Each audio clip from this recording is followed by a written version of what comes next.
બધા દોડ્યા. કોઈ પૂછ્યું કે મહાત્માજી તમારું શું? તો કે મારી લંગોટ બળી જાય. કોઈ કે મારું કમંડળ બળી જાય, મારો સામાન બળી જાય. હવે સંસારથી વિરક્ત થયેલા સાધુ સંતો સંન્યાસીઓ એમને લંગોટ બળી જવાની બીક લાગતી હતી, પણ જનક રાજાને શેની પણ બીક નહોતી. એ કે આ બધું બળે છે એમાં મારું કાંઈ નથી, મારું કાંઈ નથી. અને તમે જોજો, આપણે જે મારું મારું કરીને મુઠ્ઠી વાળીને બેઠા છે ને, એ મુઠ્ઠીની અંદર ઈશ્વર પસ્તાવા સિવાય કાંઈ રહેવા દેતો નથી. છેલ્લે કાંઈ ન હોય. અને તમે જોજો, કોઈ પણ જમીન હોય, કોઈ પણ મકાન હોય, એ 100 વર્ષે ધણી બદલી જ નાખે છે. એ કોઈની થઈ નથી, થાતી નથી. મિલકત તો બેઠા બેઠા હૈસા કરે છે કે તારે જવા તો કેટલાય આવીને વહી ગયા, એમ માનતા હતા કે હું આનો ધણી છું, પણ તારી જવા કેટલાય ધણીને મેં ફેરવી નાખ્યા. આપણે બસમાં ચડતા ને, પહેલાં બસની અંદર ટ્રાફિક બહુ રહેતો, પ્રાઇવેટ ટ્રાન્સપોર્ટેશનના સાધન ઓછા હતા. તો બસની અંદર આપણે ક્યાંક બસ સ્ટેન્ડમાં પેશાબ પાણી કરવા માટે ઊભા રહીએ તો એક રૂમાલ કે કંઈક એક સામાન મૂકીને આપણે જાય, છાપું કે મૂકીને, એટલે રિઝર્વેશન એટલું કે અહીં કોઈક બેઠું હતું એમ. જો તમે એમનેમ વયા જાઓ અને કોઈક બીજો આવીને બેસી જાય અને તમે એમ કહો કે આ જગ્યાએ હું બેઠો તો બેઠા તો, પણ અત્યારે છો, અત્યારે કાંઈ છે નહીં. તમે એમ માનો છો કે આ સીટ મારી છે, પણ ક્યાં સુધી? તમારું સ્ટેશન નથી આવ્યું ત્યાં સુધી. તમારું સ્ટેશન આવી ગયું, તમે ઉતરી જશો, સીટ ગઈ તમારી, વાત થઈ ગઈ પૂરી. સીટ વિચાર કરે છે કે દરરોજ કેટલાય લોકો એવું માને છે કે આ સીટ મારી છે, પણ હું કોઈની થઈ નથી. આપણા ખીચામાં રૂપિયાની નોટ હોય ને, 500ની હોય, 100ની હોય, 50ની હોય, આપણે શું માનીએ કે આ નોટ મારી છે, પણ નોટ દાંત કાઢતી હોય કે કેટલાયના ખિસ્સામાં, કેટલાયના પાકીટમાં, કેટલાની તેજુરીમાં હું ગઈ. બધા એમ જ માનતા હતા, પણ હું કોઈની થઈ નથી. હા, હું એક ખરું કે મેં બધાને ખુશીઓ અપાવી. કોઈએ મને આપીને પેંડા ખરીદ્યા, કોઈએ મને આપીને જમવાનું ખરીદું, ઘણાને મેં કપડાં અપાવ્યા. હા, આવું બધું મેં કર્યું, મેં બધાને ખુશીઓ અપાવી, પણ હું કોઈની થઈ નથી. અને બહુ કળકળતી હોય, કેટલા દિવસ તમે સાચવશો? કયો હાલો, કેટલા દિવસ સાચવશો? એક દી તો એને કાઢવી જ પડશે ને. તમને પછી એમ થશે, 5 વર્ષથી તેજુરી પીડ્યું ને કળકળતી નોટ, કે કાંઈ નહીં, હાલો ને આજ તો આ કવરમાં નાખીને પ્રસંગ છે ને જવા દો, એ વહી જવાની નોટ. અને છતાંય નહીં કાઢો તો પડી રહેવાની છે. એટલા માટે એમ કહેવાય છે કે પહેલાના વખતમાં ધન છે ને એ જમીનમાં દાયટું રહેતું હતું, અને માણસ ચાલ્યો જતો હતો, કઈને પણ જાતો નહોતો, ખબર પણ નહોતી રહેતી. અને જેટલી આખી જિંદગી મહેનત કરીને દાટેલું એ બધું જ અહીંને રહી જતું હતું. અમે જોયેલું છે, એક ભાઈ હતા ને, એને વારસો મળ્યો ને બીજાનો, બધા ભાઈઓ ફટાફટ ગાડીઓ છોડાવી. આપણે માનીએ આપણે વહી જાય ને પછી છોકરાઓ તરત પેલું કામ એ જ કરે, 4 વ્હીલ છોડાવવાનું જ કરે. બાપા ઘણું મૂકીને ગયા, આપણે કાંઈ કર્યું ન, વાપરું જ નહીં, છોકરા વાપરે ને મજા કરે. એટલે ખરેખર જેટલું કાંઈ આપણે કરી લઈને, આજે કરી લઈને, એટલું જ કામનું છે. એક દાખલો દઉં પછી આપણે કથાની અંદર આગળ. ગામની અંદર અત્યારની જેમ ત્યારે ઘર ઘંટી કે મોટી ઘંટીઓ નહોતી, એટલે હાથના ઘંટલાથી આપણે દરતા. એમાંય જો કોઈને કાંઈ ઘંટલીમાં તકલીફ થઈ ગઈ હોય તો પાડોશીની ઘરે દરવા માટે જાય. એક દેરાણી ને જેઠાણી પાડોશીને ત્યાં દળવા માટે ગયેલા, બાજરો દળવા. બે સામસામા બેસીને બાજરો દળ્યો. પેલા જેઠાણીએ પોતાનો બાજરો દળી લીધો, પછી દેરાણીએ દળ્યો. પણ દેરાણી છે ને એક મુઠ્ઠી બાજરાની ઓરતી જાય અને ક્યારેક ક્યારેક થોડોક અમથો ચપટીક બાજરો ખાતી જાય. બાજરો દળાઈ ગયો. તપેલાની અંદર બે બાજરો માથા ઉપર મૂકી બજારમાં નીકળ્યા. હવે બનેલું એવું કે ગાયું ખૂટિયાઓને બાંધ્યા બજારમાં થોડો વરસાદને ગારો બહુ થયેલો, એમાં આમ ઢીક લાગી ગઈ તો દેરાણી જેઠાણી બેના બાજરાનો લોટ ઢોળાઈ ગયો કીચડમાં. ત્યાં તો દેરાણી છે એ આમ અફસોસ માંડી કરવા, બહુ કરી, બધું લોટ ઢોળાઈ ગયો, હવે શું કરશો? પાછું બધી મહેનત આપણને માથે પડી. જેઠાણી કે તે જેટલો પેટમાં ખાધો, વચ્ચે ચપટી ચપટી ખાતી હતી ને, એટલો તો તારે રહ્યો, મારો બધોય ઢોળાઈ ગયો. હે, આ વચારે ચપટી ચપટી આપણે જે કરીએ ને એ કામનું એટલું પેટમાં, બાકીનું બધું ઢોળાઈ જવાનું. હું જયેન્દ્રભાઈ, આ બધું ચપટી ચપટી વચ્ચે ક્યારેક ક્યાંક દાન કરી દેવું, બરાબર? જાજુ નહીં, આપણે કંઈ મુઠ્ઠી ભરીને તો થોડા બાજરો ખાય, કાચો બાજરો, પણ ચપટી ચપટી વચ્ચે ક્યારેક ક્યારેક ખાધો. એ કે એ ખાધો એટલો તો પેટમાં રહ્યો ને, આ મારો તો બધોય ઢોળાઈ ગયો. એમ આપણે સંસારની અંદર રહીને જેટલું આપણે ભજન કરીએ, કીર્તન કરીએ, ભક્તિ કરીએ, એટલું જ આપણું બધું રહેવાનું, બાકીનું બધું ઢોળાઈ જવાનું. એક ગામની અંદર, ગામની બહાર આમ જે કબ્રસ્તાન જેવું હોય ને, કોઈ ક્રિશ્ચિયનોનું ગામ હશે. હવે એની માથે જે બધી કબર હોય ને એની માથે ઉંમર લખી હતી, કોઈની 5 વર્ષ, કોઈની 10 વર્ષ, કોઈની 15 વર્ષ, 20 વર્ષ, એનાથી વધારે કોઈની ઉંમર લખી જ નહોતી. એક મહાત્માજી ફરતા ફરતા આવ્યા, આખી કબરમાં આંટો માર્યો, કબ્રસ્તાનમાં, કે છે કે આ ગામની અંદર કોઈ 15-20 વર્ષથી વધારે કોઈ જીવ્યું જ નથી. બહુ કહેવાય, 5-5 વર્ષને, 2-2 વર્ષને એવું બધું લખ્યું છે આની માથે. ત્યારે કોઈ એક વડીલે એમ કીધું કે ના ભાઈ, એવું નથી, પણ જે માણસે ભગવાનનું ભજન કરવામાં, સત્કાર્ય કરવામાં, પરોપકાર કરવામાં જેટલું એનું જીવન એને ખર્ચ્યું ને એટલું જ સાચું છે, અને એટલી જ ઉંમર એની સાચી છે. એટલા માટે અહીંયા લખ્યું છે કે 5 વર્ષ ને 2 વર્ષ ને 3 વર્ષ, એટલું જ આપણું જીવન સાચું છે, બાકી બધું ખોટું.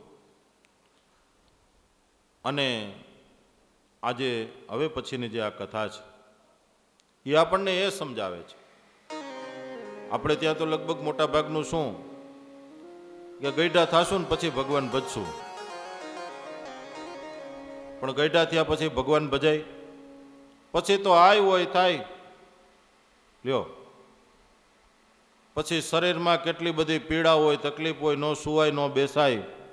અને એમાંય જો ભગવાનની દયા હોય અને છોકરા ડાયા હોય તો હાથ દબાવે, પગ દબાવે, માથું દબાવે, નહીતર બાકીનું ખાલી જગ્યા. તમે જાણો તો છો બધું થોડું થોડું.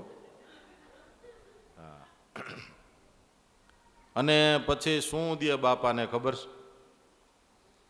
એક આમ ઢોર બાંધવાનું ઢાળિયું હોય ને ગામડાની અંદર, શહેરમાં તો એ તકલીફ છે. હું સુરતમાં આપણે પેલી તાપી નદીના કાંઠે મંદિર બન્યું ને, સ્વામીએ બનાવ્યું, ત્યાંથી આમ નીકળો તે બધી ઓલી બાપા સીતારામની મઢુલીઓને એવું બેહવાના સ્થળ જે કર્યા હોય ને, ત્યાં આ નદીની કાંઠે જાળવા હોય ને, નદી કાંઠે જાળવા, બાવળ ને પીપળા ને, એની માથે તમે જુઓ ચોમાસાની અંદર નકરા બગલા બેઠા હોય જાળવાની માથે. એમ ઓલા બધા જે બેઠકો હતી ને, બધી બેસવા માટેના સ્થાનો કર્યા હોય શહેરમાં, બાપા સીતારામનો ઓટલો અને 50 વડીલો બગલાની જેમ બેઠેલા, હાવ નવરા. ગામડેથી ગયેલા. મેં કીધું આટલા બધા વડીલો એક સાથે? મને કે સ્વામી અહીંયા કે પાછા દાનેશ્વરી ઘણા. એ કે જો આ 50 વડીલો અહીં બેઠા છે ને, હમણાં અહીંથી કોક નીકળશે, આમાં કોક આમ સક્ષમ વડીલ લઈ છે ને એને બેને ગાડીમાં લે ભેગા કે હાલો કેટલા જણા છો તમે? તો કે એમાં 50 સહી ને હજી એમાં 5નો વધારો થવાની સંભાવના છે. તો કે 55 જણાને કોણ ખવડાવી દે આપણે? 55 કોણ એનું બોક્સ બનાવી અને વડીલને પકડાવી દે, એટલો બધાને ખવડાવી દેજો, બરાબર? વળી કોક બીજો નીકળે તો કે કેટલા છો? તો કે 55 છે અને હજી થોડીક વાર લાગશે તો 2-4 વધી જાય. તો કે 60 જણાને વણેલા ગાંઠિયા ખવડાવી દે. હાલો ખવડાવ્યો ત્યાં બધાય વડીલોને ખવડાવે, ખાવ ખાવ તમે તો મજા કરો. પણ આ વડીલોની સ્થિતિ શું ખબર છે? એને સવારના પોરમાં ચા પાણી નાસ્તો જો મેળ આવ્યો હોય તો કરવાનો, થઈ ગયો હોય તો ઠીક છે, નહીતર પછી બપોરે 12 વાગ્યા પહેલાં ઘરે આવવાનું નહીં. 12 વાગે પછી જ ઘરે આવવાનું. પછી ખાવા મળી જાય એટલે ઘડીક આરામ કરી લેવાનો, પછી વળી પાછું વયું જવાનું. ખરેખર શહેરમાં જેટલા મંદિર બન્યા ને એ બધાય વડીલોને માટે જ બન્યા છે અને એના માટે આશ્રય સ્થાન જ છે. એ રીતે પણ મંદિર છે એ શાંતિનું પ્રતીક છે. ને આપણા ગામની અંદર તો કે ઢોરના ઢાળિયાની અંદર પાથરી દઈએ એક તૂટેલી ખાટલી, માથે નાખી દઈએ ગોદડી ફાટલી, ભરી દઈએ પાણીની માટલી, દઈ દઈએ દવાની બાટલી ને કહી દઈએ બાપા તમારી સંપત્તિ આટલી, મજા કરો. તોય પાછું આમાંથી છૂટાય નહીં હો. હા, સંસારની માયા કેવી તમે જુઓ તો ખરા. અગતરાય ગામના એક બાપા અહીંયા સ્વામીના વખતમાં અહીંયા આવેલા. સ્વામીને કહે મારો છોકરો છે ને દરરોજ ધૂં જારા કરે કે મને અઠવાડિયે. તે ધૂં જારા કેમ? આ બધું ધૂં એટલે કે આ બધું કાઢે ને ઓલું હાવણીથી બધું સાફ સફાઈ કરે. એ કે અઠવાડિયામાં 1 વાર ધૂં જારા કરે. બોલો. એવી જ રીતે એક છોકરો એના બાપાને મારતો હતો ને એમાં એક સંત નીકળ્યા. એ કે બાપા હાલો મારી ભેગા આવતા રહ્યો અને 2 ટાઈમ જમવાનું મળશે, ભજન કરજો ને રહેજો. તો આંસુ લૂછતા લૂછતા કે એ તો છોકરા હોય અને મારે, તમારે છે લ્યો. તમે મને મારા છોકરાથી જુદો પાડવા માગો છો, હું એમ નહીં આવું. લ્યો, આ સંસારનો મોહ. સંસારનો મોહ તમે જુઓ તો ખરા, તોય પાછો વારસો છોકરાને દઈને જાય. હે એટલે ખરેખર શ્રીમદ ભાગવત એમ કહે છે કે દરેક માતા સુનીતિ બને. સુનીતિની કથા છે. અહીં તો સંસ્કારની વાત છે. આપણા મનુષ્યની અંદર હિન્દુ ધર્મશાસ્ત્રોમાં ઘોડિયાથી ઘોર સુધી સંસ્કારની વાત કહેવામાં આવી છે અને 16 સંસ્કારની વાત કહેવામાં આવી છે. માતા છે ને એક જો સાચી માતા બને તો 100 શિક્ષકની ગરજ સારે. અને કોઈ પણ બાળક છે એ કદાચ ને ગમે ત્યાં ભણવા માટે જાય, ગમે ત્યાં સ્કૂલ કોલેજ યુનિવર્સિટીની અંદર જાય, એ સ્કૂલ કોલેજ કે યુનિવર્સિટી એમને ડિગ્રી જરૂર આપી શકે છે પરંતુ સંસ્કાર આપી શકતી નથી. એ સંસ્કાર તો માતાની ગોદમાં જ મળે છે.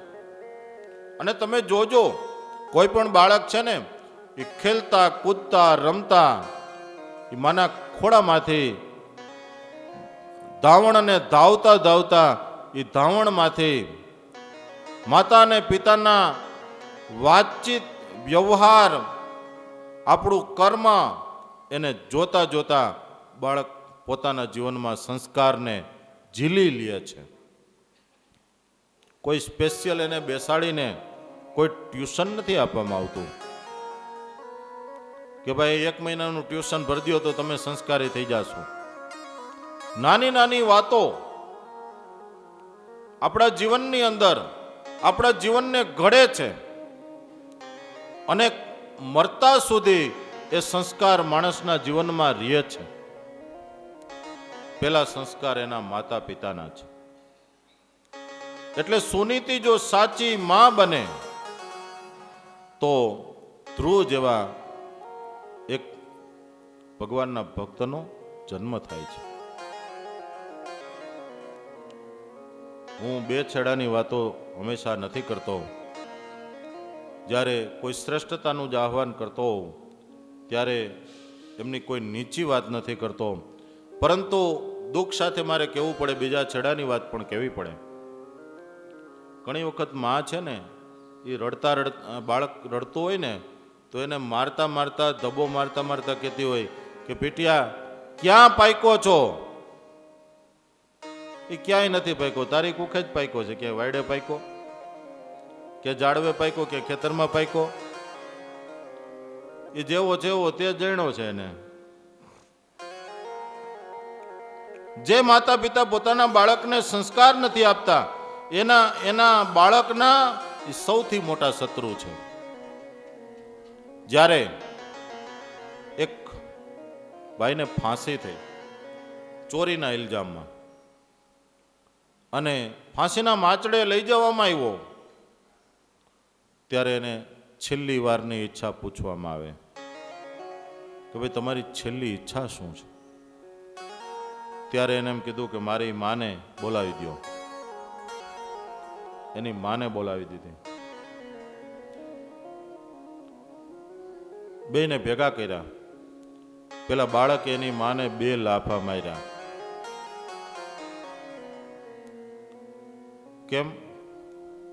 તો કે જ્યારે પહેલી વાર ચોરી કરી અને હું ઘરે આવ્યો તો તેથી માં તે મને 2 લાફા જો આ માર્યા હોત ને તો આજે ફાંસીના માચડે હું ચડ્યો ન હોત. મને તેદી રોકી દેવાની જરૂર હતી. અને આમ ઘણી વખત આપણે જોઈ છે કે અમુક સમય અમારા નીતિશાસ્ત્રમાં ભણવામાં આવતું કે પંચવર્ષાણી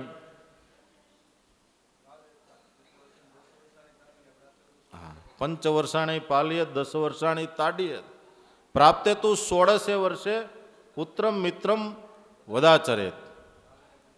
5 વર્ષ સુધી બાળકનું પાલન પોષણ કરવું જોઈએ, 10 વર્ષ સુધી એનું તાડન કરવું જોઈએ, અને પછી દીકરો 16 વર્ષનો થાય ને એટલે એમ કહેવાય કે આપણા પગરખાની અંદર એનો પગ ફીટ બેસી જાય ને પછી એની સાથે મિત્રતાનો વ્યવહાર કરાય, પછી એને મરાય નહીં. સાપામાં દેવું પડે કે તું જ્યાં હોય ત્યાંથી પાછો આવતો રહે, તારી માં છે ને જમવાનું ભાવતું નથી. આવે બે બધુંય આવે હો, આમાં તો બધુંય આવે. હમણાં 2 દી પહેલા એ આવ્યું હતું કે અમારા કૈયામાં નથી એવું, એને પછી એના માતા પિતાની સહી હતી કે કોઈ હવે એમનો વિશ્વાસ કરવો નહીં. જો વિચાર કરો. ત્યાં આપણને એમ થાય કે આમાં ખરેખર જેવા આ તો બાળક છે એ બ્લોટિંગ પેપર છે, કોરો કાગળ છે. જે તમારે છાપવું હશે એ છપાશે. ખાલી હું તો એમ કહું કે આ શાસ્ત્રની કથાઓ તમે એને કદાચ ન સંભળાવો, કદાચ તમે બીજું કાંઈ ન સંભળાવો, પણ એને ખાલી 2 વાત સમજાવી દેજો કે આટલું સારું કહેવાય, આટલું ખરાબ કહેવાય, આટલું સાચું, આટલું ખોટું. આટલી 2 વાતને તમે સમજાવી દેશો ને તોય કદાચ એ માણસ એના જીવનમાં તરક્કી કરી જશે. અને આપણે એમ કહી કે અમારા માટે કંઈ મૂકીને ન ગયા, કદાચ ને આપણે સંસારની સંપત્તિનો વારસો બાળકને આપી દેશું જમીન હોય, જાયદાદ હોય, મકાન હોય, પણ જો સંસ્કારનો વારસો નહીં આપ્યો હોય તો એ જમીન સંપત્તિ બધું જ વેચાઈ જશે, કાંઈ રહેશે નહીં. સંપત્તિનો વારસો નહીં આપો તો ચાલશે, પણ સંસ્કારનો વારસો હશે ને તો એ માણસ બધું પ્રાપ્ત કરી લેશે. એક કવિ ત્રાપજકરે બહુ સરસ વાત કરી છે કે 3 વાના મુજને આપ્યા, હયું મસ્તકને હાથ,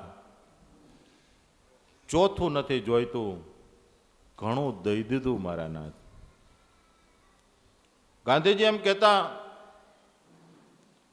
કે હિન્દુ ધર્મશાસ્ત્રો તો બહુ ગહન છે, વેદો, ઉપનિષદો, પણ એમાંથી ઈશાવાસ્ય ઉપનિષદનો એક મંત્ર જો રહી જશે, કદાચ હિન્દુ ધર્મના તમામ શાસ્ત્ર ક્યાંક પાણીના પ્રવાહમાં તણાઈ જાય, કોઈ અગ્નિકાંડ થાય ને કદાચ બળીને ભસ્મ થઈ જાય, પૃથ્વી પર એટમ બોમ્બ ફાટે ને કદાચ બધું ભસ્મ થઈ જાય, પણ અમારા હિન્દુ ધર્મનું દર્શન ઉપનિષદ, ઈશાવાસ્ય ઉપનિષદ, એનો પહેલો મંત્ર જો રહી જશે, અરે ખાલી પહેલો મંત્ર નહીં, એ એક મંત્રનું એક પાદ જો ખાલી રહી જશે તો અમે હિન્દુ ધર્મનો માર્ગ ફરી પાછો બાંધી લેશું. આ હિન્દુ ધર્મના એક એક મંત્રની તાકાત. હવે મંત્ર સાંભળો તો ખરા. ઈશાવાસ્યમ ઇદમ સર્વમ યત્કિંચિત જગત્યામ જગત તેન ત્યક્તેન ભુંજીથામ મા કશ્ચિત ગૃધચેદનમ. કે સારું એ જગત, એની અંદર ઈશ્વરના તું દર્શન કર.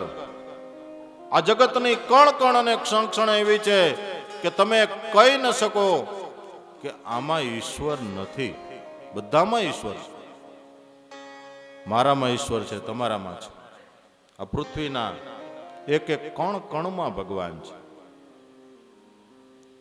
કોઈ એવી ક્ષણ નથી કે જ્યાં ઈશ્વર નથી. આ વેદ વ્યાસ ભગવાન એમણે કીધું કે સારા એ બ્રહ્માંડમાં છે, એ જ બધું અહીંયા છે, અને અહીંયા નથી એ ક્યાંય નથી, બધું જ અહીંયા છે. જે દેહે સો બ્રહ્માંડે, આપણા દેહની અંદર છે ને એવું જ આખા બ્રહ્માંડમાં છે. ઈશ્વર વિનાની કોઈ કણ નથી, ઈશ્વર વિનાની કોઈ ક્ષણ નથી. ઈશાવાસ્ય ઉપનિષદ એમ કહે છે, તેન ત્યક્તેન ભુંજીથા. બીજો પાદનો મંત્રનો અર્થ એ છે કે તું ત્યાગ કરી અને પછી ભોગવ. આપણે જે આ સંસારમાં કમાઈ છે ને એમાંથી આપણે પાછો થોડોક ત્યાગ કરવાનો, દાન કરવાનું, ધર્માદો કરવાનો. ઘણા લોકો શું કે રૂપિયા અમારા વાપરીએ અમે, તમને શું વાંધો છે? અમારા રૂપિયા છે ને અમે વાપરીએ છીએ ને. એમ નહીં. જે સમાજની વચ્ચેથી તમે કમાણા છો, તમે કોઈ પણ ઉપાર્જન કરીને જમીન, મકાન, કરિયાણાનો કે ખાણીપીણીનો કોઈ પણ પ્રકારનો ધંધો કરતા હો, તમે કમાણા ક્યાંથી? આ સમાજમાંથી. તો એ સમાજને પાછું 2%, 5%, 10% પાછું વળતર તમારે આપવું જોઈએ. આ મંદિરો છે આટલા મોટા ચાલે, તમે જુઓ કોણ ચલાવે છે? કોઈના કોઈ ચોક્કસ દાતા છે?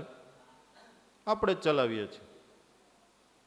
ભગવાનના મંદિરમાં આપણે જાય, ગલ્લા પેટી રાખીશ, અર્પણ કરવાની વાત શા માટે છે? દાન દેવાની. કે જે ઉપર ભગવાનની માથે લાઇટો બરે ને દર્શન કરવા માટેની, એ તમારા માટે અમે ચાલુ રાખીશ. તમે ન આવો, તમારે કાંઈ લાઇટો ચાલુ કરવાની જરૂર નથી. આ માથે પંખા બરે છે ને એ તમારા માટે છે. આ ક્યાંક પાણી બાણી તમે પીવો, બાથરૂમમાં જે પાણી આવે ને એ તમારા માટે છે. તમે ઉપયોગ કરો છો એનો, તો 5 રૂપિયા ગલ્લાની અંદર આપણે નાખવા જોઈએ. આપણી ફરજ છે કે આ મંદિરનો એક સામાન્ય વહીવટ છે. સામાન્ય વહીવટ કહેવામાં આવે છે ને. જો આપણે ન નાખીએ તો શું થાય? મંદિરનું ચલાવવું કેમ? અને જે રૂપિયાથી ચાલે એ રૂપિયાથી ચાલે, ત્યાં ભગવાનના નામ લીધે ના ચાલે. રૂપિયા જ દેવા આપણે. આ લાઇટનું બિલ આવે તો એમ કહેવાય કે ભાઈ થોડીક વાર બેહો ને ઘડીક ભગવાનનું ભજન કર્યા, નરસિંહ મહેતા નથી ભાઈ. ત્યાં તો રોજ ચેકથી જ ભરવા પડે પાછા. ચેક ક્યારે ચાલે આપણો? બેલેન્સ હોય તો. હે, આ સંસાર છે, એની આ બધી સમજ છે. એટલે ખરેખર આ બધું જે આ દાન છે તેન ત્યક્તેન ભુંજિતા, જેટલા ખરેખર સમાજની અંદર ફાર્મ હાઉસ કરીને બેઠા છે ને, એ પણ ભગવાનના અપરાધી છે. એટલી જમીનની ઉપર ઉત્પાદન થતું બંધ થયું, ખોટા ઝાડવા વાવ્યા છે ફેશનના, ખોટું પાણી ઢોળી નાખે છે, અનાજ ઉત્પન્ન થતું નથી, જમીનો દર વર્ષે ઓછી થતી જાય છે, બિનખેતી થતી જાય છે. ભલે એ તો એનું છે, એ કદાચ માણસ ભોગવે, પણ આ સમાજને આપણે પરત આપવાનું છે. ખેડૂત છે ને, એ જ્યારે ધરતીને પાછું થોડું કાપે છે ને, ત્યાં હજારો પાછા દાણા થાય છે. એ પણ પાછું દાન કરવું પડે, ખેતીને, જમીનને દાન આપવું પડે છે. તો તેને ત્યક્તેન ભુંજિતા, ને છેલ્લું પાદ છે મા કચ્ચિદુગ્રદ ચિદ્ધનમ.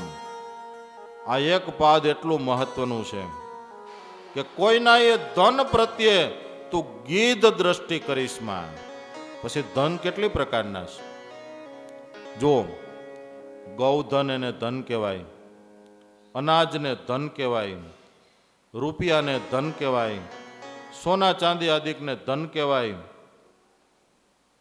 તમારી સંપત્તિ એટલે કે જમીન ને મકાન એને પણ ધન કહેવાય, અને ઘરમાં રહેલી સ્ત્રી એને પણ સ્ત્રી ધન કહેવાય. કોઈના ધન પ્રત્યે તું ગીધ દ્રષ્ટિ, ગીધ દ્રષ્ટિ એટલે કે આમ પડાવી લેવાની વૃત્તિ, લઈ લેવાની વૃત્તિ, ચોરી લેવાની વૃત્તિ, હડપી લેવાની વૃત્તિ, ઝડપી લેવાની વૃત્તિ, પડાવી લેવાની વૃત્તિ. સમાજની અંદર તમે જોજો 10% ગીધ લોકો છે, 10% માકડને ચાંચડ જેવા લોકો છે, ગીધ લોકો છે, જે ખાલી બીજાનું લોહી પીને જ જીવે છે, કાંઈ જ કામ નથી કરતા. એ બધી જગ્યાએ અલગ અલગ રૂપમાં છે, અલગ અલગ નામમાં છે, અલગ અલગ રીતમાં છે, પણ બધાના કામ તો એક જ છે. શું કામ છે? બસ આ જ કામ. મામલતદાર ઓફિસે આટા મારતા હોય છે, ક્યાંક કલેક્ટર ઓફિસે આટા મારતા હોય છે, ક્યાંક પ્રેસ ત્યાં આટા મારતા હશે. શું કામ? એમ કે કોની જમીન હડપી લેવી, કોનું બધું હડપી લેવું, કઈ જગ્યાએ લોચાવાળું કરવું, સારી જમીન હોય તો એને લોચાવાળી કરવી, પછી કે આપણે એને હડપી લેવી. ફૂલ ટાઈમ આ જ કામ છે એ લોકો. કાંઈ જ ધંધો નથી કરતા અને છતાંય મજા કરે છે. તો ખરેખર ભગવાન શ્રી કૃષ્ણએ એ બધી વસ્તુ એને એના માટેની પણ વાત કરી છે. ભગવાન સ્વામિનારાયણે તો ત્યાં સુધી કીધું છે કે રસાસ્વાદ થી માંડી પોતાના ઉદરની પૂર્તિ માટે પરધર્મનું આચરણ કરનારા, પાખંડ ધર્મનું આચરણ કરનારા, કલ્પિત ધર્મનું આચરણ કરનારા, લોકોને છેતરનારા, કિમિયાગર, એમનાથી ચેતીને રહેવું એ પણ એક કળા છે. એની ઝાડમાં ન આવવું ને એ પણ એક કળા છે. લોકો તો તમને ઝાડમાં નાખવા આટા મારતા જ હશે. અત્યારે જો નવી નવી રીતે, દરરોજ નવી નવી રીતે લોકોને છેતરવાના કિમિયાઓ થાય છે, સાયબર ક્રાઇમ થાય છે. લોકો કેટલા આઈડિયા, બિહારની અંદર, ઝારખંડમાં તો 1-2 ગામ જ એવા છે. હરિયાણામાં એક ગામ નૂહ કરીને છે, અને એક ઝારખંડમાં એક ગામ આખાનો ફૂલ ટાઈમ ધંધો જ આ છે. આપણે અહીંયા પણ એક ગામ એવું છે, ફૂલ ટાઈમ ચોરીનો ધંધો કરે છે. એટલે આ બધા સમાજની ઉપર રહેલા દૂષણો છે, અને આ બધું કાનૂનથી બધું થશે. આ દુનિયા છે ને આખી કાનૂનથી ચાલે, બંધારણથી ચાલે છે. અને ખરેખર આપણા દેશનું બંધારણ ખૂબ શ્રેષ્ઠ છે. હું તો ઘણી વખત કહું, વાસ્તવિકતાની વાત કરું છું કે તમારું રક્ષણ કરવા માતાજી નહીં આવે, રામદેવ પીર નહીં આવે, ભગવાન નહીં આવે, હનુમાનજી નહીં આવે, શંકર નહીં આવે, રામચંદ્રજી નહીં આવે, કારણ કે આપણી એટલી લાયકાત નથી. તમારું રક્ષણ ભારતના કાનૂન કરશે. ભારતના કાનૂનથી હું ને તમે રક્ષાયેલા છીએ. કોઈની તાકાત નથી કોઈ તમને આંગળી અડાડી શકે. કાનૂનથી કાર્યવાહી થાય. અને એક વાત જો જીવનમાં પરમ સત્ય સમજાઈ જાય, જીવનમાં કોઈ દિવસ તકલીફ નહીં થાય. શું? કે કોઈથી કાંઈ થાય નહીં. આ એક વેદનું વાક્ય સાવ ગુજરાતીમાં. કોઈ એમ કહે ને કે આમ કરી લઉં તેમ કરું, કાંઈ જ ન થાય, થઈ જ ન શકે, શક્ય નથી. કાનૂનની જ્યારે વાત આવે ને ત્યારે ભલભલા ચૂપ થઈ જાય. બરાબર? કોઈ તમને ફોનમાં ગાળો દેતો હોય પણ એમ કહો આવી જાઓ પોલીસ સ્ટેશને, આવી જાઓ, ફોન જ આવતો બંધ થઈ જાય. આ કાનૂન. બીજું શું? આવ્યા ભગવાન રક્ષા કરવા આવ્યા તમારી? નથી આવ્યા, કારણ કે આપણી લાયકાત નથી એટલી. કાનૂન, આજના દેશના કાનૂન તમારી રક્ષા કરશે. આજે તો કેટલા બધા અધિકારની વાત છે, આજે તો ફ્રીડમની વાત છે. અમેરિકાની અંદર હડસન નદીની અંદર એક ફ્રીડમની દેવી હાથમાં મસાલ લઈને ઊભી છે. ફ્રીડમની મસાલ છે. આજે બોલવાની આઝાદી છે, જીવવાની આઝાદી છે, વિચારની આઝાદી છે, વાણીની સ્વાતંત્ર્યતા છે, હરેક પ્રકારની સ્વાતંત્ર્યતા છે. આવા સ્વાતંત્ર્યતાની વાતોની વચ્ચે આપણને રોકશે કોણ? આપણને ટોકશે કોણ? આપણને સમજાવશે કોણ કે સાચું શું ને ખોટું શું? એની અંદર વિવેક રાખવાની વાત છે. પણ આ દરેક વાતો દરેક સમયની અંદર એ જ કામ બજાવે છે.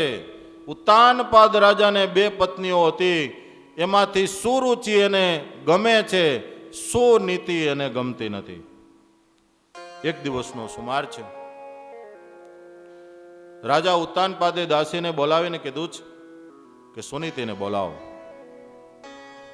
સુનીતિ રાજ દરબારમાં હાજર થઈ છે.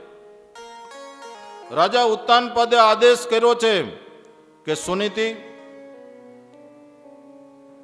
તમે ચાલ્યા જાઓ. ક્યાં ચાલી જાઓ? જ્યાં જાવું હોય ત્યાં જાઓ. કેમ? બસ તું મને હવે દીઠી ગમતી નથી. વિચાર કરો તમે. આ એ સમય હતો.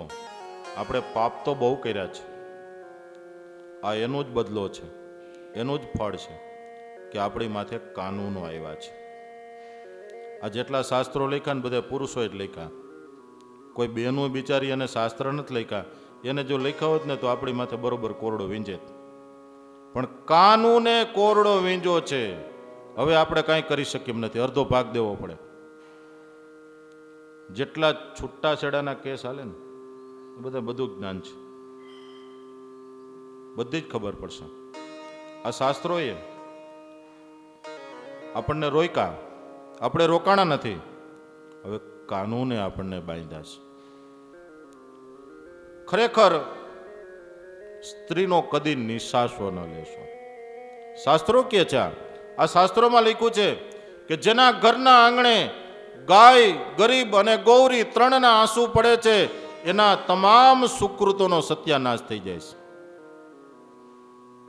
એને અબળા કીધી છે. એની સ્ત્રી જાતિ છે. એનું સમાજની અંદર વર્ચસ્વ નથી. એના શક્તિ, સામર્થ્ય પુરુષ કરતા ઓછું છે. અને આપણે ગમે ત્યારે 2 વર્ષ 5 વર્ષ થાય ને પછી એમ કહી જવા દેવા ગમતી નથી. એટલે આ કઈ વાત?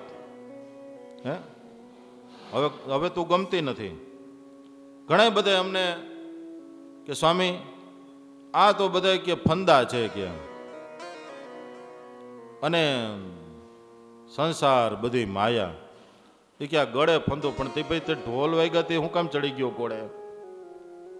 હે, ઢોલ વાગ્યા તે આપણે તો ઓછે ઘોડે ચડી ગયા, સાફો બાંધીને અને હું તો એમ કહું કે આપણે જ્યારે બહુ તકલીફ અને માથાકૂટો ઊભી થાય એના કરતાં પહેલાં છે ને આપણે બધું જાહેર કરી દેવું, જે કાંઈ હોય તે.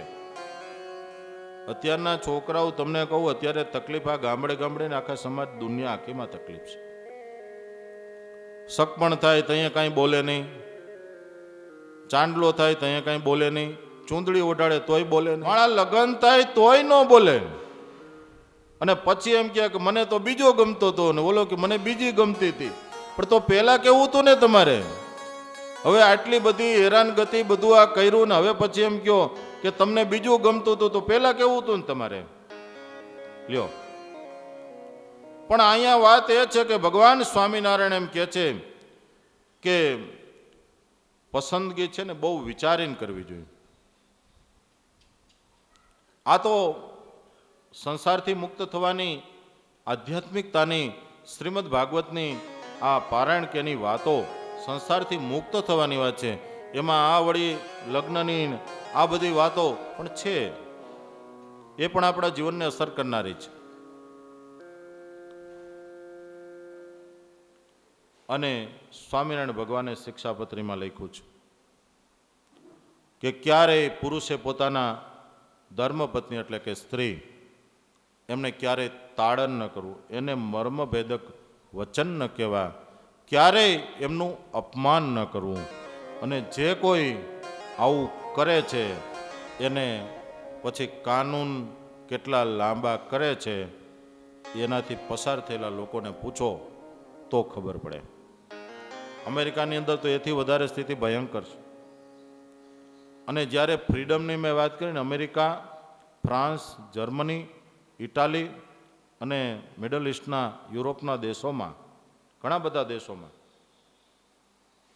ઓસ્ટ્રિયા, હંગરી આદિ બધા દેશોમાં, કે કોઈ કોર્ટની અંદર ખાલી પુરુષ એમ કહે ને કે મારી પત્નીએ મારો મોબાઈલ ચેક કર્યો હતો, એક જ કારણસર એને છૂટાછેડા મળે છે. એટલું ફ્રીડમ છે. કોઈથી એકાબીજાનો મોબાઈલ પણ ચેક નથી થઈ શકતો. અને આપણે ગામડાની અંદર તમે જોજો, ગામને બજારે બેઠા છે ને એ કોનું ધ્યાન રાખે ખબર છે? એક ગામના બાવાનું ધ્યાન રાખે, એક ગામની છોકરીઓનું ધ્યાન રાખે કે આ બાજુ કેમ ગયા, આ અહીંયા કેમ ગયા, ભાઈ તારે શું લેવા દે, તું તારી ઘરે જા ને. બેઠા બેઠા એ જ બધું જોયા કરે, સમજ્યા? ગામ આખાની પંચાયત કરે. પણ અહીંયા તો જો કેટલું ફ્રીડમ છે. અને ભારત જેવો ઢોંગી અને પાખંડી કોઈ દેશ નથી. એક વખત જાઓ તો ખબર પડે. આપણે દરેક વાતો ઢોંગ અને પાખંડ નહીં. સાચી વાત કહેવામાં આવે તો કોઈ નહીં માને. પણ જેટલો તમે આડંબર કરશો, જેટલો તમે ઢોંગ કરશો, જેટલું તમે પાખંડ કરશો, જે કાંઈ તમારામાં નહીં હોય એવું તમે બોલશો, દેખાડશો, દુનિયા તમારી પાછળ ગાંડી થશે. લ્યો. અને દરેક વાતની અંદર ભગવાન મારું કામ કરે, ભગવાન પાસે કામ કરાવવાનું છે આપણે. એટલે ભગવાન પાસે તો નિષ્કામપણે પ્રેમ અને ભક્તિ માગવાની છે. પણ તમે જોજો આપણી ભક્તિ જ સકામ ભક્તિ છે. ભગવાનની પાસે છે ને ફાઇલો ને ફાઇલો, એક પછી એક આવીને હે ભગવાન મારું એટલું કામ કરી દો ને, હે ભગવાન મારું એટલું કામ કરી દો, મારા ઘરના બીમાર છે તેને હાજર કરી દો, છોકરો પરીક્ષામાં પાસ કરી દો. ભગવાન કે આમાં પણ આ બધું આ ખાલી 50-50 રૂપિયામાં બધું આ તારું કરી દેવાનું? હે, ખાલી ધરી આપણે 50-50 રૂપિયા. અને એ જ માણસની પ્રમાણિકતા. એ પ્રમાણિકતા કેવી તમને કહું, અમને મંદિરમાં છે ને જેટલા અનુભવ હોય ને એટલા તમને તમારા ગ્રસ્ત, તમારા ધંધામાં જેટલા તમને અનુભવ નહીં ને એટલે અમને હશે. એક અનુભવ તમારી આગળ શેર કરું. 2-4 વર્ષ પહેલાની વાત છે. દિવાળી ઉપર આવેલા યાત્રિકો જ કહીશ, સત્સંગે નહીં કહું, નહીં અપરાધ થાય મને. કારણ કે ફરવા નીકળ્યા હોય, રખડવા નીકળ્યા હોય એટલે એને પ્રવાસી જ કહેવાય. હવે પ્રવાસીઓ આવેલા. હવે પ્રવાસીના રૂપમાં એ હરિભગત હોય કે કેમ બહુ ખ્યાલ નથી, હતા તો હરિભગત દેખાતું હતું તો એવું જ. 2 વર્ષ પહેલાની વાત છે. 2 વર્ષ પહેલા દિવાળી ઉપર આવેલા યાત્રિકો જ કહીશ, સત્સંગે નહીં કહું, નહીં અપરાધ થાય મને. કારણ કે ફરવા નીકળ્યા હોય, રખડવા નીકળ્યા હોય એટલે એને પ્રવાસી જ કહેવાય. હવે પ્રવાસીના રૂપમાં એ હરિભગત હોય કે કેમ બહુ ખ્યાલ નથી, હતા તો હરિભગત દેખાતું હતું તો એવું જ. હવે એમાં બે જણા વાતો કરતા હતા ને એમાં મંદિરનો એક સભ્ય બેઠેલો, એને ખબર નહીં. 15 જણા હતા એ લોકો દિવાળી ઉપર. એ કે અહીંયા 200 રૂપિયા 250 રૂપિયા લખાવી દો કે, એટલે કે આપણે સાસણમાં જે હોરાઈ ગયા હતા ને એ અહીંયા પછી સરભર થઈ જાય. સાસણમાં જે હોરાઈ ગયા હતા એ 3500 રૂપિયાનો રૂમ લેવો પડ્યો હતો એ, અને ખર્ચો જે આપણને લાગ્યો હતો 7-8-10 હજાર રૂપિયાનો એક રાતનો, એ અહીંયા સરભર કરી નાખો એમ કે અહીંયા 250 રૂપિયા 10 રૂપિયા લેખે અહીં લખાવી દો. આ આપણી પ્રમાણિકતા. ક્યારેક ક્યારેક ઓફિસમાં બેજો એટલે ખ્યાલ આવે આ બધી વસ્તુની. આપણી આ કંઠીન તિલક ચાંદલું ને આપણી પ્રમાણિકતા કેટલી છે ને એ સામે દેખાશે. આ મંદિર છે ને એ શેની ઉપર ચાલે ખબર છે? ભગવાન ચલાવે છે. હું નથી ચલાવતો ને તમે નથી ચલાવતા. આ મકાન કેટલા પિલો રૂપ ઊભું છે ગણ લ્યો. લગભગ 36 પિલો રૂપ ઊભું છે, 12-13 36, બરાબર. મંદિર કેટલા પિલો રૂપ ઊભું છે? 50 પિલો રૂપ ઊભું છે. એમાં મંદિર છે ને 50 દાતાઓ ઉપર ચાલે છે. બાકી જાજા ભાગના 90% ખાઈ પીને વાય હાથ લઈને વયા જાય એવા છે.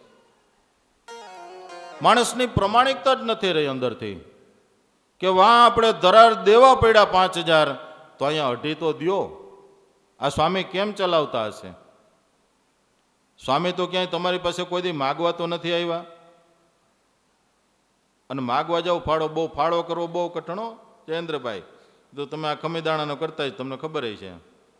અમે ત્યાં એક ગામમાં ત્યાં ઉત્સવ કરવા ગયા ને, ખમીદાણા ગામમાં પ્રતિષ્ઠા કરી હતી. વાડીએ વાડીએ ફર્યા હતા, ઠેર ઠેર બધી જ વાડીઓએથી 250 રૂપિયા 300 રૂપિયા લખાયા હતા. એમાં અમે ઉત્સવ કર્યો હતો, બરાબર. આ કોઈ હું ટીકા કે તમને એમ થાય કે સ્વામી અસંતોષની વાત કરે છે. બાજુનું ગામ અહીંયા અમે ખાતમુહૂર્ત કર્યું મંદિર કરવાનું, મંદિરનું કામ ચાલુ કર્યું. મારી ઉંમર ત્યારે નાની. ગામના 5 જણા આવ્યા. એ કે સ્વામી અહીંયા પહેલાં કથા થઈ હતી ને તે મંદિરનો ફાળો લખાયો હતો. એ કે આ લિસ્ટ હશે તો માઇકમાં બોલી જાવ ને તો હું કાલે આપણે સવાર ઉઘરાવી લઈ. મંદિરનું કામ ચાલુ કરવું છે ને, કે 6 મહિના પહેલાં કથા થઈ હતી એમાં ફાળો થયો હતો. હવે કમિટીના જે મેમ્બર હતા ને એનો ફાળો કેટલો હતો ખબર છે? 250 રૂપિયા. એ તો કમિટીના મેમ્બર હતા પાછા, અને એ 250 બાકી હતા પાછા. એટલે મને તો 2 જણાએ કીધું એટલે મેં તો માઇકમાં સાંજે કથા કર્યા પછી વાંચન ચાલુ કર્યું. વાંચન પૂરું થયું ને તો ગામમાંથી 5 જણા બાંધવા આવ્યા. આ સત્ય ઘટના છે, અહીં બેસીને ખોટું નહીં બોલું. એ કે કેને પૂછીને તમે અમારા નામને બોલ્યા? કે અમને કે ગામ આખાને તમે ફજીત કર્યા. મેં તો એટલી બધી તમારી ઇજ્જત વાલી હોય તો 6 મહિનાથી 250 લખાવે દઈ દો ને, નહીં તો ચેકાવી નાખો, નામ હમણાં ચેકી નાખું. એક તો દેવા તમારે 250, એ 6 મહિના સુધી દેવા નથી. કમિટીના મેમ્બર તરીકે રહેવું છે તો આમ મંદિર ના થાય. આવું જ ચાલે છે બધું જાજા ભાગનું. ધન્ય જો એવા બધા દાતાઓને કે જે દઈ જાય છે ને બિચારા ખાવા પીવાય ઊભા નથી રહેતા. પાણી મંદિરનું પીતા નથી ને 50,000 દઈને વયા જાય છે. એની ઉપર આ મંદિર ચાલે છે. એને સુવિધા જોતી નથી. અને હમણાં અહીંયા 3000 રબારીઓ આવ્યા હતા, આપણે એને આશ્રય આપ્યો હતો. આ જ હોલની અંદર મેં વિડીયો મૂક્યો હતો ને વિડીયો તમારે જોવો હોય તો હજી જોઈ લીજો.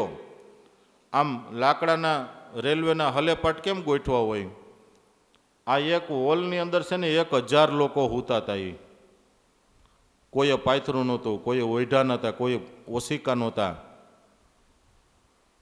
આપણે આપણી આદત, આપણી પીડા, આપણી તકલીફો એ બધું ઓછું કરવું જોઈએ. આ તીર્થ છે, તીર્થની અંદર તો આપણે તપ કરવું જોઈએ. આપણે હોસ્પિટલના ખાટલે સૂતા હોય તો કેમ જક મારીને 5 દિવસ સુધી ખાધા પીધા વિના પડ્યા રહીને ન્યા? હે, ડૉક્ટરે કીધું પ્રવાહી જ આપજો. સૂતા સૂતા પ્રવાહી જ ખાલી લેવું પડે. ચાલે કે નથી ચાલતું? હે, આ તપ છે.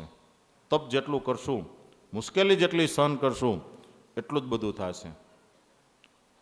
એટલે હું તો ઘણી વખત કહું કે એકવાર કચ્છમાં જાઓ. કચ્છના હરિભક્તોનો સત્સંગ જુઓ, એ સમજો એને તમે. સવારના 5 વાગ્યામાં આમ છે ને, સુખપુર જેવું ગામ છે ને, આમ હોલ કરતાં 2 ગણું મોટું મંદિર છે. મંદિરમાં ટ્રક ફેરવી લ્યો આખે આખો. પણ આમ 5 વાગ્યામાં સવારમાં પોષ મહિનાની ઠંડીમાં આમ 500 ટોપીઓ બેઠી હોય, માથે ટોપીઓ પહેરેલા, ટોપીઓ લેવા કણબીઓ માથે 500 જણા ટોપીઓ પહેરીને સવારના પોરમાં 5 વાગ્યામાં આવી ગયા હોય. 5 વાગ્યામાં તમે વિચાર તો કરો. આપણે જ્યારે ભગવાનના મંદિરમાં જાય ને, કદાચ 1 દિવસ 2 દિવસ દર્શન કરવા ગયા હોય, ભગવાનની મંગળા આરતી, ભગવાનની 5 આરતી, એના દર્શન કરવા જોઈએ. પણ 9 વાગ્યા તો આપણે ઉઠીએ, એમાંય જો ચાનો હરખો મેળ ન આવ્યો હોય તો આખો દી બગડે, પછી આપણે બીજાની માથે બગડીએ. પણ ટૂંકમાં સવારની ચા બગડે એનું દી બગડે, આથણું બગડે એનું વરહ બગડે, અને જેના છોકરા બગડે એની આખી જિંદગી બગડે. પછી સુધરતું નથી. ભાઈ આથણું બગડ્યા પછી સુધરે, ચા ફાટી ગયા પછી મેળ આવે, પછીનો મેળ ન આવે, પછી નાખી દેવાનું રહે. એટલે આજે સ્ત્રી એ ત્યાગ મૂર્તિ છે. એના લગ્ન પછી એનો ઘણો બધો ભાગ એ ત્યાગનો હોય છે. કેવો કે લગ્ન કર્યા પછી સ્ત્રી છે એ પોતાના પાછળ જે પોતાના પિતાનું નામ લગાડતા હતા એ નામ ચેકી નાખે છે, પોતાના પતિનું નામ લગાડે છે. પોતાની બીજો ત્યાગ એ છે કે પોતાની જે સરનેમ અટક હતી એને સ્ત્રી છોડી દે છે, પતિની અટકને સ્વીકારે છે. ત્રીજો ત્યાગ એનો એ છે કે લગ્ન પછી પિતાનું ઘર છોડી અને પોતાનું વાલ સોયું વતન છોડી અને પતિના ઘરે રહે છે. ત્રીજો ત્યાગ છે. ચોથો ત્યાગ એનો એ છે કે પોતાની વાલી બેનપણીઓ એને એ છોડે છે. આ એનો ચોથો ત્યાગ છે. પાંચમો ત્યાગ એનો એ છે કે પિતાની સંપત્તિ ઉપરથી તમામ અધિકારને જતો કરે છે. આ એનો પાંચમો ત્યાગ છે. જો કે હમણાં ભારત સરકારે એ બધું આપ્યું છે અને એનો ઘેર ઘેર ઝઘડો ચાલુ પણ થયો છે. અને છેલ્લો ત્યાગ એ છે કે જ્યારે બાળક જન્મે ને ત્યારે એની પાછળ પોતાનું નામ લખાવતી નથી. એ શીખવાડે છે કે બેટા કોઈ પૂછે ને કે કોનો દીકરો, એટલે તારા પપ્પાનું તારે નામ દેવાનું. એ પોતે એને જન્મ આપ્યો હોવા છતાંય સ્ત્રી છે એ પોતાના બાળકની પાછળ પોતાના પતિનું નામ લગાડે છે. આ એનો છઠ્ઠો ત્યાગ છે. તો ખરેખર એના ત્યાગની માણસે કદર કરવી જોઈએ. આજે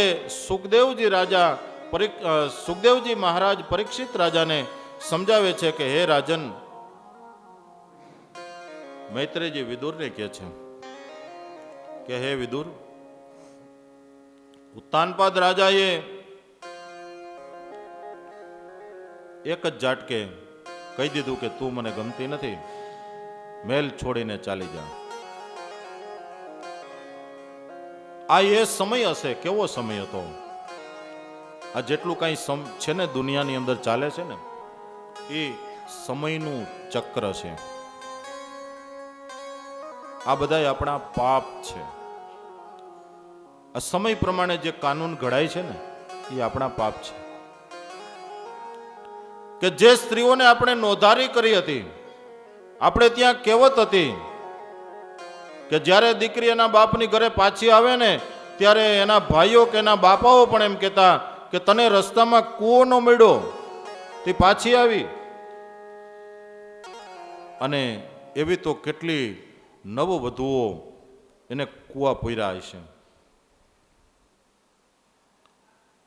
એટલે જ આ શાસ્ત્રો ત્યાગ વૈરાગ્યના, ભગવાનના મોક્ષના હોવા છતાંય એમ કે છે કે ભલે વાર લાગે પણ પેલા બધું જોવો, જાણો. પછી ખબર પડે કે છોકરામાં તો કેટલાય ફતૂર છે. પછી આપણે શું કઈ ખબર છે જયેન્દ્રભાઈ, બધું થાળે પડી જાય ધીમે ધીમે. થાળે ન પડે, કુએ પડે. કુવાના આગળ થાળું હોય ખબર છે પેલા, એ થાળે ન પડે, કુએ પડે. પછી બધી તકલીફ થાય. આ થાળે ન પડે. અને આજે એમની કરુણતા તો જુઓ. એટલા માટે જ એક હિન્દી ભાષી કવિ છે, કદાચ હું ન બોલતો હોય તો દિનકર, જેમણે લખ્યું છે, ખાલી એક જ વાક્ય હું બોલીશ કે નારી તેરી યહી કહાની आंचल में दूध और आंखों में पानी, आंचल में दूध और आंखों में पानी. આની કરુણતા હતી. એને વિચાર કર્યો કે હવે હું ક્યાં જાઉં.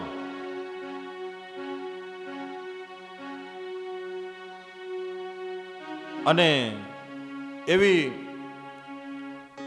હજારો સ્ત્રીઓને, કન્યાઓને, માતાઓને આપણે હણી નાખી છે. એના પણ કદાચ ને આપણને ખૂબ પાપ લાગ્યા છે કે કેટલી કોડભરી કન્યાઓને કોઈ કાનૂનના રક્ષણ નહોતા, અને જે રક્ષણ શાસ્ત્રોએ આપવું જોઈતું હતું એ શાસ્ત્રોએ પણ એવું લખ્યું કે સ્ત્રી નરકની ખાણ. એટલે સ્ત્રી નરકની ખાણ તો પુરુષ શું? આપણે ત્યાં તમે જોજો, હું એક બે વાતની સ્પષ્ટતા કરીશ કે જેટલી કાંઈ સંસારમાં કોઈ નિસંતાન દંપતી સ્ત્રીને પુત્ર ન થાય ને, તો એમાં સ્ત્રી કારણભૂત નથી, પુરુષ કારણભૂત છે. પણ આપણે તો આપણી ભૂલો છુપાવી દીધી, દોષ બધો કોની માથે નાખ્યો. અને આજ દિવસ સુધી મનુષ્ય માત્રની એક એવી રુચિ રહી કે દીકરો થાય એટલે આનંદ, અને દીકરી થાય તો શોક. હજી પણ છે એવું. અને ખાસ કરીને અત્યારનો સમય, આજનો સમય કેવો છે કે દરેકને બસ ખાલી એક દીકરો જ જોઈ છે. આ એક સમાજનો બહુ મોટો અપરાધ છે. અપરાધનું ફળ મળશે તમને એક જ દશકામાં મળશે. તમે જુઓ, એક જ દશકામાં તમને આનું ફળ મળશે. જે ઘરની અંદર દીકરી નથી કે દીકરીને ઈચ્છતા નથી, એ સમાજના અપરાધી છે. આ સંસાર તમારો કેમ ચલાવશો?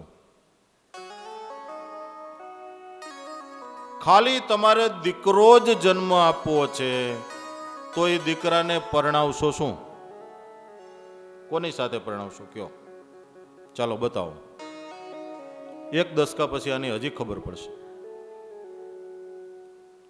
અને આ બધું એની પાછળનું કારણ કે આપણું પાપ. કેટલી બધી દીકરીઓને ભ્રૂણ હત્યા કરીને આપણે પેટની અંદર જ મારી નાખી, એની માનું કોક કબ્રસ્તાન બનાવી દીધું. અને જૂના વખતની અંદર દીકરીઓને દૂધ પીતી કરવામાં આવતી હતી, એને સતી કરવામાં આવતી હતી. અને આ બધી પ્રથાઓ એને ક્યાંય શાસ્ત્રોની સંમતિ નથી.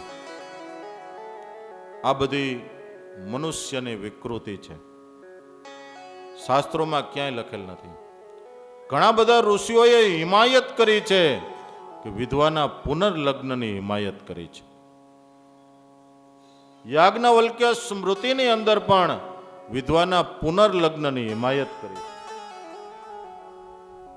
કે એનું જીવન પણ બસવું જોઈએ. એમને પણ અધિકાર છે એમનું જીવન જીવવાનો. ઈશ્વરે સૌ કોઈને જીવન આપ્યું છે.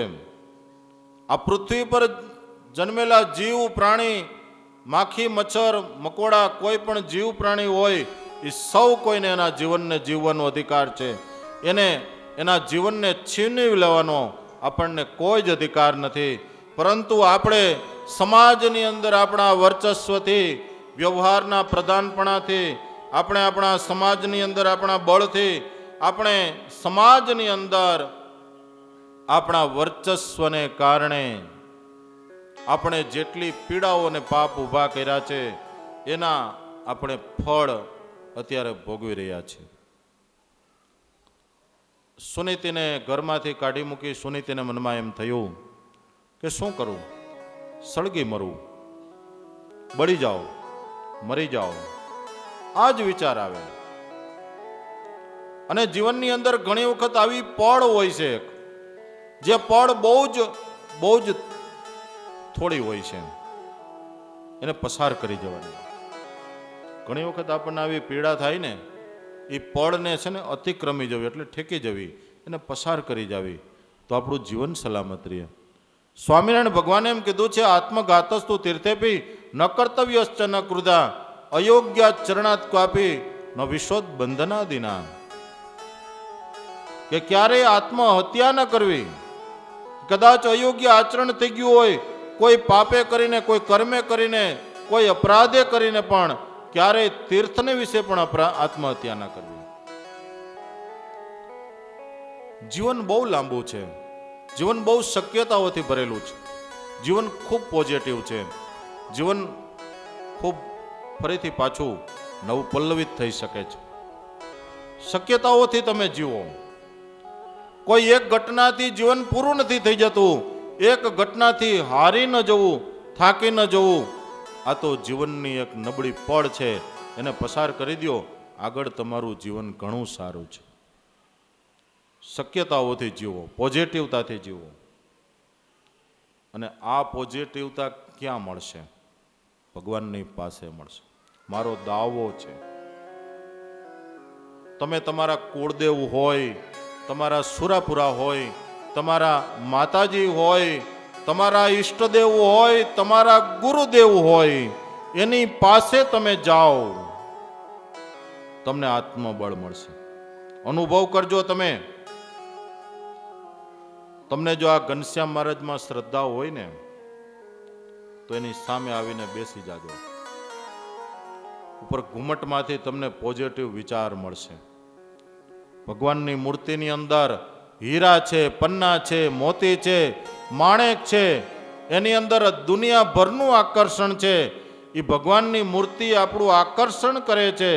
અને ત્યાં બેઠા પછી તમને એક એવું તત્વ અદ્રશ્ય મળે છે કે જેની તમારે અંદરથી કલ્પના જ કરવી રહી. જો તમે જાગૃત હશો ને તો કલ્પના કરી શકશો.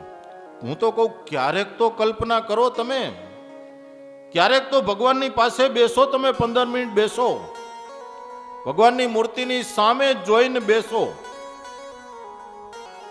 અને અનુભવ હોય ને તો અનુભવી લેજો કે ઘુમટની અંદર ભગવાનની મૂર્તિના દર્શન તમે જ્યારે કરતા હો ને, ત્યારે તમને એક પણ વિચાર નહીં આવે. તમારું મગજ વિચાર શૂન્ય થઈ જાય. આ અનુભવ જેને કરવો એને કરી લેજો, સાવ મફત. હવે જે ભગવાનની પાસે જતા આપણને જો હોય, આપણને એમ થતું હોય કે હાશ, હું અહીંયા આવી ગયો, હવે મારું સારું જ થશે, હવે મારું કામ થઈ જશે, હવે મારા જીવનમાં આવેલું દુઃખ એ ટળી જ જશે. બસ આ માટે જ ભગવાન છે, ભગવાનનું મંદિર છે. લંડનના બ્રિસ્બેન ચર્ચની ઉપર લખેલું છે કે જ્યાં સુધી માનવ જીવન અને મૃત્યુના રહસ્યને ઉકેલી નહીં શકે, ત્યાં સુધી આ દેવળના દરવાજાઓને કોઈ બંધ નહીં કરી શકે. અમારા મંદિરના દરવાજાઓને કોઈ બંધ નહીં કરી શકે, કારણ કે તમે જીવનનું મૃત્યુ બેનું રહસ્ય હજી ઉકેલી નથી શક્યા. હજારો વર્ષોથી આપણે પથ્થરોની અંદર બોગદાઓ બનાવ્યા, ચંદ્રની ઉપર આપણે પહોંચી ગયા, આપણે મોટી મોટી નદીઓને નાથી લીધી, આપણે એટમ બોમ્બ બનાવી લીધા, પણ હજી આ જીવનના રહસ્યને હજી પૂરી રીતે આપણે ઉકેલી શક્યા નથી. આ એટલું બધું કોયડાવાળું જીવન છે. તમને એમ થાય કે આ જે જીવાત્મા એ કેવો હશે, અને મર્યા પછી પ્રેત થાય, આપણને નડે. આવું શા માટે? આપણા કર્મ. આપણે એટલા બધા સંચિત કર્મ કરેલા છે, એના ફળના પરિપાક રૂપે માણસને પ્રેતની યોની પ્રાપ્ત થાય છે. એને ખાવા માટે એ કાંઈ ખાઈ નથી શકતો, એને પાણી પીવું હોય તો પી નથી શકતો. એ પ્રેત જીવ બહુ પીડાય છે, અને ધરતી એને બેસવા માટે જગ્યા પણ દેતી નથી. એને જો પીવું હોય ને તો એને મળમૂત્ર પીવાનું મળે છે, ખાવાનું પીવાનું શુદ્ધ પાણી એના ભાગ્યમાં નથી. શાસ્ત્રકારો એની મનાઈ ફરમાવેલી, એની માથે ઘણા પ્રતિબંધો મુકાયેલા છે. ઈચ્છે તોય પણ પાણી નથી પી શકતો. એ પ્રેત થયેલો છે. પ્રેત, પિતૃ, ભૂત, ચુડેલ, ડાકણ, જોગીણી, યક્ષિણી, રાક્ષસિણી, આ બધાના અલગ અલગ પ્રકાર છે. જેવા કર્મ એ પ્રમાણે જીવનો દેહ બંધાય છે. પિતૃ છે એની યોની ઊંચી છે, પ્રેત છે એ ભૂત છે, અને એમાંય જે સુરાપુરા છે ને એ તો દેવ સંજ્ઞા પામેલા છે. કારણ કે એને પરોપકારને માટે પોતાનો જીવ દીધો છે, એટલે એને વીરત્વ પ્રાપ્ત થયું છે.